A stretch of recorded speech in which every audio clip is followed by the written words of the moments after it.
Jebakan gaji bulanan menurut BNNEX. Katanya gaji lu naik terus nih setiap tahun guys. Tapi setelah lu cek tabungan lu kok kayaknya segitu-segitu doang ya, nggak nambah-nambah nih. Jangan-jangan masalahnya bukan soal gaji lu yang kecil nih guys. Tapi lu kena jebakan salary trap. Nah ini jebakan yang berbahaya guys. Karena gue udah lihat ada begitu banyak orang ya, ribuan orang yang gue temui. Dan mereka gak pernah sadar bahwa mereka sudah masuk ke dalam jebakan yang begitu berbahaya. Yang bikin orang kerja seumur hidup. Tapi endingnya gak pernah jadi orang kaya guys. Ini bahaya guys. Dan inilah yang disebut dengan 5 salary trap atau 5 jebakan gaji guys. Nah apa sih jebakan yang pertama? Yang pertama adalah jebakan lifestyle.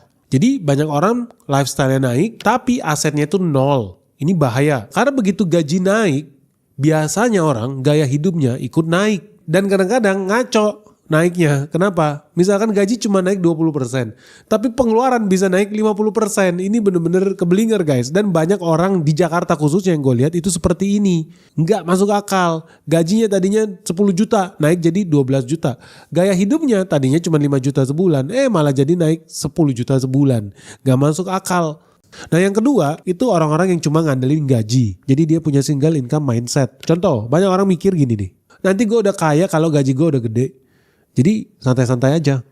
Ngapain nabung sekarang? Nanti juga kaya kok. Lama-lama kan gaji gue naik terus. Padahal kenaikan gaji itu linear guys, bukan eksponensial. Beda sama pengusaha atau investor. Kita kenaikan penghasilan gua sekarang itu bisa eksponensial. Tapi kalau sebagai seorang karyawan kenaikan gaji lu ya linear. Dan seringkali ini gak seimbang dengan pengeluaran yang ada dengan inflasi yang ada di planet bumi ini.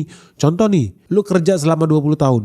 Gaji lu naik, iya pasti naik. Tapi kenaikan lu pasti jauh lebih pelan dibanding apa? Kenaikan harga rumah, biaya sekolah, biaya hidup, biaya ngopi. Wah itu udah naik kenceng guys. Dan ini masalah utamanya adalah gaji lu adalah active income lu. Dan ketika lu berhenti bekerja, active income lu juga berhenti. Artinya pemasukan lu juga berhenti. Ini bahaya.